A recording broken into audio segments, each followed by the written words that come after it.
Good day, everyone. Father Jim here. Hope you're doing well on this Thursday, and it is the 13th day of June.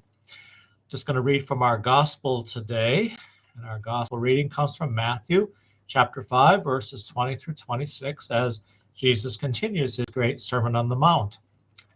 Jesus said to his disciples, "I tell you, unless your righteousness surpasses that of the scribes and Pharisees, you will not enter into the kingdom of heaven.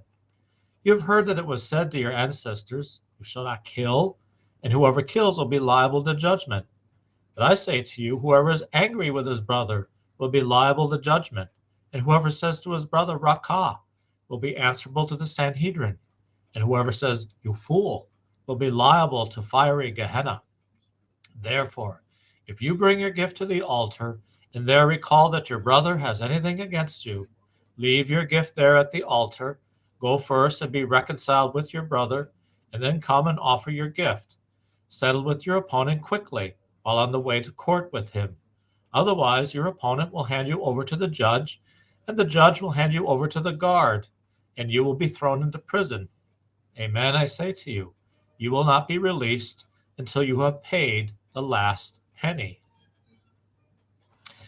You shall not kill. So what do these four words mean for us? When we examine our conscience, do we simply say, "Hey, I've never killed anyone," and move on? If so, let's take a closer look.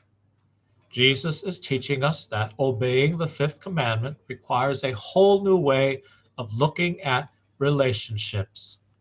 In speaking to the crowds in our gospel today, Jesus expands upon the most obvious meaning of the commandments and helps us to see the God-centered principles they espouse. He guides us to understand the core values they signify.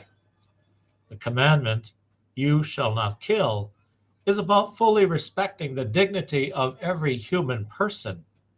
In our world today, we must be vigilant in protecting this value, especially within our own hearts. Jesus then goes on to admonish against harboring feelings of anger, resentment, or revenge.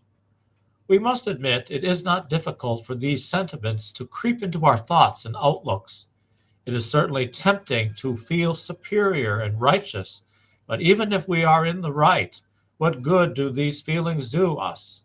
Jesus knows they often become a trap, an obsession that keep us locked in an unhealthy spiritual mindset. The only way to combat this tendency is to extend the unconditional love God has for us to other people. We must see the image of God in other people, even when it's difficult. So let us ask Jesus today, always for the grace to help us with our efforts in doing this.